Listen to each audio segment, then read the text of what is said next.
because there's so much opportunity if you start opening your eyes to it. One of the rules I stick to is you can really only build an adjacency to your core business every 3 to 5 years, because it's such a major undertaking in terms of culture and capabilities. And that's what we did wrong in the past. Rather than doing one adjacency every 3 to 5 years, we did 3 to 5 adjacencies every year. So I think that's what nearly killed us. The other thing it does, by the way, of course, is that people lose focus on their core business as they pursue these new adjacencies that become the new sexy thing to do.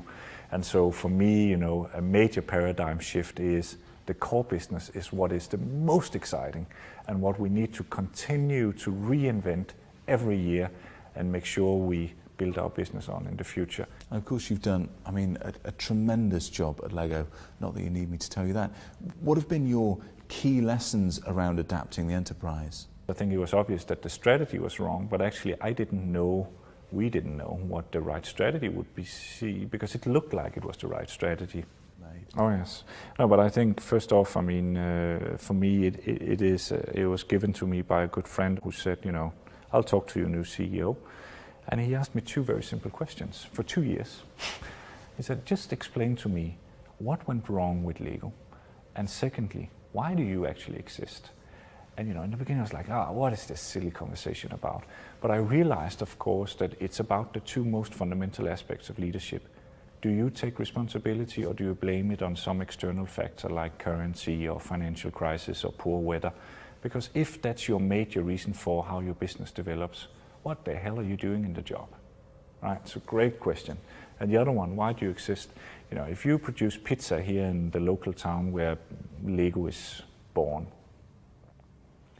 you're not having a business model that's globally applicable, because when you move over to the next town, somebody else already built a pizzeria and you have no reason to exist there. You're not unique anymore. And when we talk about rediscovering Lego and coming back home and establishing the core business of Lego, that's what it was about, is what really makes Lego unique. And what makes Lego really unique is that there is no building system like the Lego building system in the world. It makes children able to put 2 pieces together, and there are thousands of different available pieces, but they all fit together, and it is as if they're glued, and you can play and build with them. And yet you only have to be 1.5 years old to take them apart again. We had forgotten that. It's so obvious, it's so in your face, but nobody in the company was talking about that. They were talking about how we could do things that were not that, because then we could get new growth. And so that question, getting back to the simple thing that makes you really unique, and then everything else evolves from that question. So if that's what we're doing, then we need, of course, to really be world masters of molding techniques, because it's all in the quality of the molding, whether you get the power of 2 plastic pieces to fit, but not fit harder than you can actually take them apart again. That takes millimeters of precision. And since we do 30,000 pieces every minute, 24 hours a day, 365 days a year, 25 billion pieces a year, it's quite important that that quality is not occasionally right, but consistently right in every print.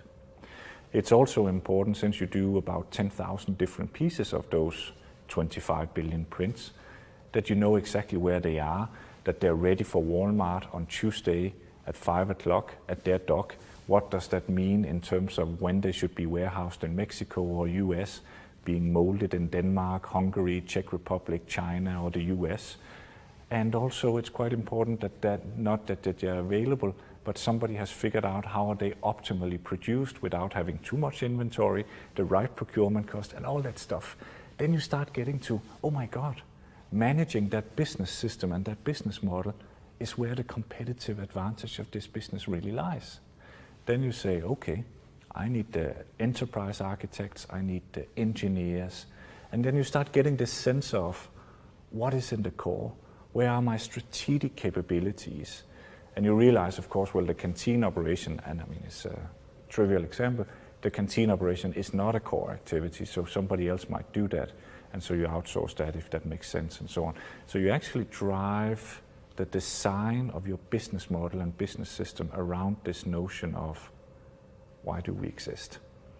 And I wish I'd come up with it myself. Somebody else gave it to me, thank God. But I thought it was a really crucial question, and one that is worthwhile to really penetrate over several years and keep asking yourself, why are we doing this?